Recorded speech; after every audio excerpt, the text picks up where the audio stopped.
Assalamu alaikum wa rahmatullahi wa barakatuh. Bienvenue à toi dans ce premier podcast.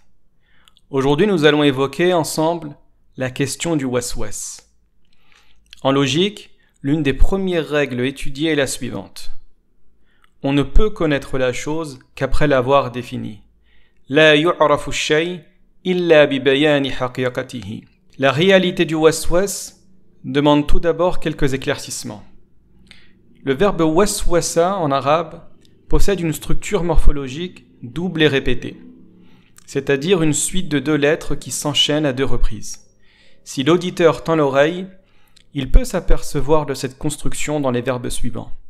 Zalzala, kabkaba, rafrafa, dardara, etc. Les linguistes nous disent que ce modèle, ce schème indique la redondance dans une action, la répétition. Le waswas, c'est donc les suggestions insidieuses, répétées et radotées d'un être perfide, soustrait à la perception humaine. Un locuteur fourbe et répéteur, fin connaisseur de la nature humaine et de sa faiblesse. Le waswas, c'est donc une voix sourde qui te veut du mal.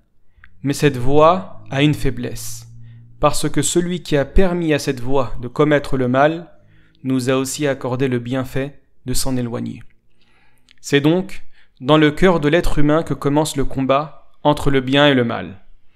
Ces voix insidieuses aiment particulièrement les êtres inattentifs, colériques, orgueilleux et oisifs. L'oisiveté est mère de tout vice, n'est-ce pas? Le talon d'Achille du waswas, quant à lui, réside dans une déduction que devra opérer l'auditeur. Dieu nous dit en s'adressant au diable, « Cependant, tu n'auras aucun pouvoir sur mes fidèles serviteurs, car ton Seigneur leur suffit comme protecteur. » La question maintenant est la suivante. Mais qui sont les fidèles serviteurs de Dieu? Deux indices. Le premier se situe à la fin de la sourate 25, et pour le deuxième, sachez que le prophète Mohammed, alayhi salatu wassalam, est mort à l'âge de 63 ans. Pour conclure, et ce rajout est destiné à ceux dont le waswas immobilise la pratique religieuse ou la complexifie.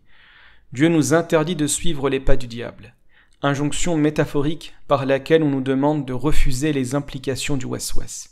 Quand le waswas arrive, rejette-le, que ce soit dans les ablutions, dans la prière ou dans tout type d'adoration. Rejette-le immédiatement.